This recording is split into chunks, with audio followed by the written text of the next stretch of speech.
অন্ধকারে গেছিলাম না, অন্ধকারে একটা সূত্রটা কি নিয়েছে আমাকে এখানে, আমাকে যে জান্নাতে একটা আমি বাড়ি গেছিলাম না, তো জানে নাই আমি তারপর একটা জুম্বি, তারপর একটা রাক্ষস এসে সবগুলা দেখো পড়ে আছে। এখানে কামড়ে দিয়েছে, ছাড়ে না। তাই তোমাকে ছাড়ে না? তোমাকে এই দেখো এখানে কামড় দিয়েছে, দেখি তো। আরো ব্যথা লাগে। দেখছো? হ্যাঁ দেখলাম। তোমাকে ডাকলাম, কতগুলো কামড়ে দিয়েছে, তোমাকে ডাকলাম, তুমি তো শুনলেই না। তাই তো, আমি সত্যি শুনতে পাইনি, এই কানটাতেই আমি একদম শুনতে পাচ্ছি না, জানো। তুমি একটু জোরে ডাকতে। আমি তো জোরে ডাকতে পারতাম না, আমি আলু তো ছোট না, ওই জন্য জোরে ডাকতে পাই নাই, আস্তে ডাকছি।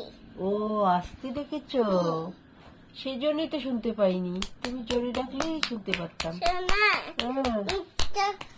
কোন ভাবে ছাড়লাম না, তাই ছেড়ে দিল। কি ব্যথা।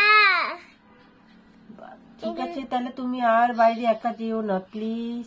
শোনা, বলো। আমাকে নিয়ে করে নিয়ে গেছিল, উপার দোষ। এই তুমি কেন নিয়ে গেছ ওকে? তুমি নিচে কেন? এই কেন ওকে নিয়ে গেছো? তুমি আমার দোষ দিচ্ছ। সবগুলা ব্যথা লাগতেছে। ব্যথা পাচ্ছ? কত ব্যথা পাচ্ছ? একটু রেস্ট নাও, ব্যথা পেয়েছো, একটু রেস্ট নাও। বলো না। দেখো, এই দেখো ওইখানেও কামড়ে দিয়েছে। তাই? আরে এই দেখো কোথায় কোথায় যে কামড়ে দিয়েছে। আল্লাহ, তোমাকে কামড় দিয়ে দিল? আমি অনেক ব্যথা পেয়েছি। আচ্ছা, আমি ওদেরকে পেলে কি যে পিটানটা পিটাবো না, খুব পিটুনি দেবো। ঠিক আছে, বলো। ওই যে উপর দিয়ে, আচ্ছা ওরা এখনো আসে, এখনো বাইরে আছে। ওরা মাথা বের করে দেখতে যায় আমাকে কামড়ার জন্য। এখন আমরা সবাই আছি, এবার আসো তো দেখি কত সাহস, তাই দেখি। দেখো জুতের পায়ের শব্দ পাচ্ছি সবারে।